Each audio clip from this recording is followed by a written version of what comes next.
The morning air in the UCSC Redwood Grove is thick with the scent of damp earth and redwood resin. A light mist clings to the massive trunks of the trees, making the shafts of sunlight look like solid pillars of gold. The only sound is the rhythmic scratch-scratch of Luna's pen as she hunches over her notebook, capturing the scene for small seed books. Dr. Green stands at the center of the circle, his hands tucked into his pockets, looking up at the canopy. "Listen to that," he says softly. "The wind up there is the same wind that blew across the Atlantic 250 years ago. It's the wind of change.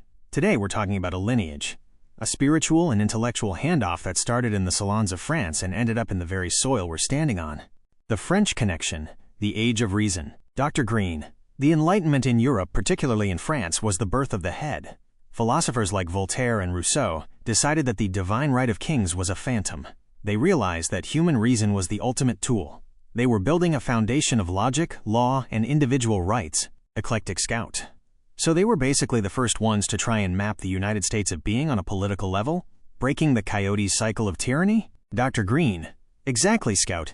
They were declaring that human potential was not a gift from a monarch, but an inherent property of the soul. But France was an old house with deep roots. To truly test the experiment, they needed a blank canvas. They needed a new world. Luna, looking up from her zine notes. It's like a zine.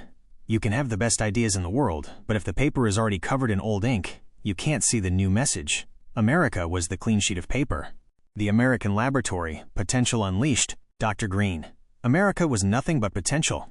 The founders took that French head, the logic and the laws, and turned it into a systemic reality. But a nation built only on the head is a cold machine.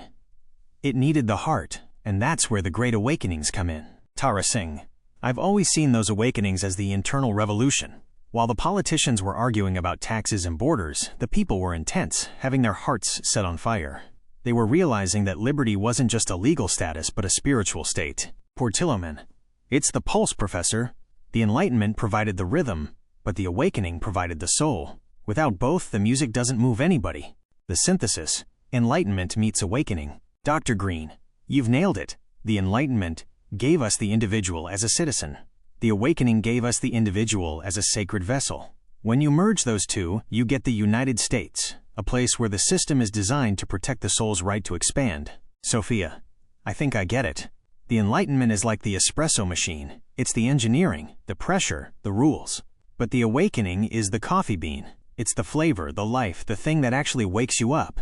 You need the machine to channel the energy, but you need the bean to make it worth drinking. Dr. Green. Laughing. Sophia, that might be the most Santa Cruz analogy I've ever heard. And it's perfect.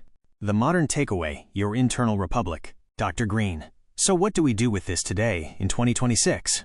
We are the heirs to this potential. The connection between the Enlightenment and the awakening tells us that we have a twofold job. 1. Maintain the system, the Enlightenment. Keep your inner republic in order. Use your reason to balance your states of emotion. Don't let a tyrant, like fear, run your life. 2. Ignite the spirit, the awakening. Don't just be a well-ordered machine. Stay open to the mystery egg. Seek the moments of namaste, where you recognize your potential is shared by everyone else. Eclectic Scout. So we're basically the true white brother returning to the spirit, but we're bringing the stone tablet of logic with us. Dr. Green. Precisely. We don't have to choose between being smart and being spiritual. We are the magic of the mesoscale, the point where the head and the heart shake hands. The goodbye. Dr. Green. Luna, did you get all that for the zine? Luna. Every word, Professor.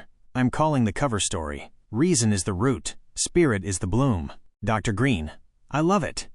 Class, look around this grove. These trees have the strength of the earth, the system, and the reach of the sky, the spirit. Go do the same. Be the potential that this nation was built to hold. He picks up his satchel and waves a hand as he disappears into the redwoods. Go be the awakening. We'll see you next time. Please click like and then subscribe. Also share this video with your friends. Thank you.